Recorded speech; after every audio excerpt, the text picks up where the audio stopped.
Bueno, ya hablamos de los huesos impares, ahora vamos a estudiar los huesos pares, iniciando por el parietal, que es un hueso par del cráneo y se encuentra en su región superior y lateral. Acá tenemos una vista lateral de cabeza ósea y acá un corte sagital de cabeza ósea. Este hueso que vemos acá es el hueso parietal, que como es un hueso plano tiene dos caras, una cara externa o exocranial y una cara interna o endocranial.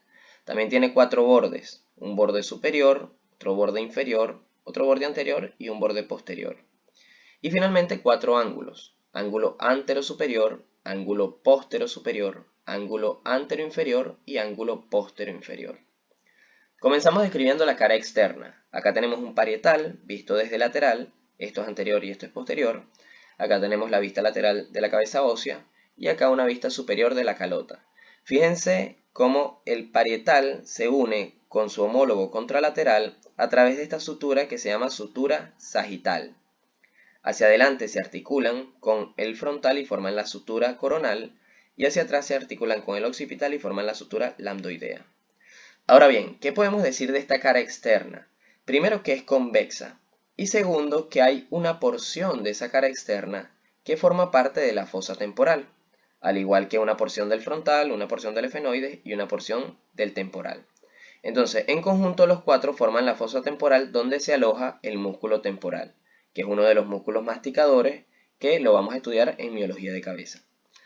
Ahora, ¿qué más vamos a encontrar en esta cara externa? Vamos a encontrar dos estructuras, una línea temporal superior donde se inserta la aponeurosis del músculo temporal y una línea temporal inferior donde se inserta el músculo temporal. Continuando con la cara externa, vemos acá una vista interna del parietal, esto es anterior y esto es posterior. Acá el corte sagital y acá una vista inferior de la calota. Esta es una cara cóncava, a diferencia de la anterior que era convexa. Y las estructuras que podemos encontrar acá son los surcos vasculares de las ramas de la arteria meningia media. Y también en la parte más superior, las fositas granulares o de Paccioni.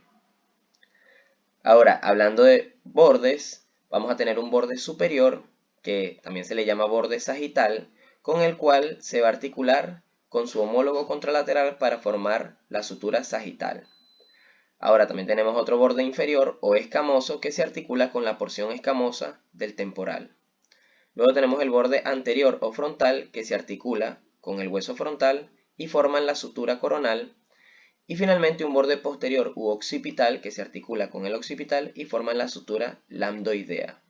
Acá les muestro esta imagen de una vista inferior de la calota. Fíjense que también en la unión de estos dos bordes superiores o sagitales, en la parte endocranial, se ve este surco, que es el surco para el seno sagital superior, que es una estructura que se forma de la unión de los dos bordes sagitales del parietal.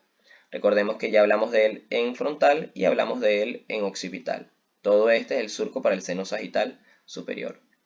Ahora, continuando con los ángulos, dijimos que teníamos un ángulo anterosuperior o frontal. ¿Qué sería este?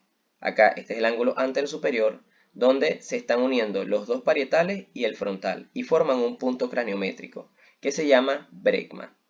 Lo mismo pasa en el ángulo posterosuperior u occipital, donde se unen los dos ángulos del parietal y el occipital y forman lambda. Ahora, si nos vamos hacia abajo, vamos a tener en el ángulo anteroinferior o efenoidal, que se articula con el efenoidal y también con el frontal y el temporal, forman el terion. Y finalmente en la parte más posterior se articula con la porción mastoidea del temporal y forman el asterion. Entonces vean que el borde inferior, que también se le llama escamoso, se articula con la porción escamosa del temporal. Y el ángulo póstero inferior o mastoideo se articula con la porción mastoidea del temporal. Eso sería todo con respecto a parietal, es un hueso bastante sencillo. Y bueno, en el próximo video continuaremos hablando del hueso temporal. Yo soy José Villavicencio y esto es MedTutor Academy.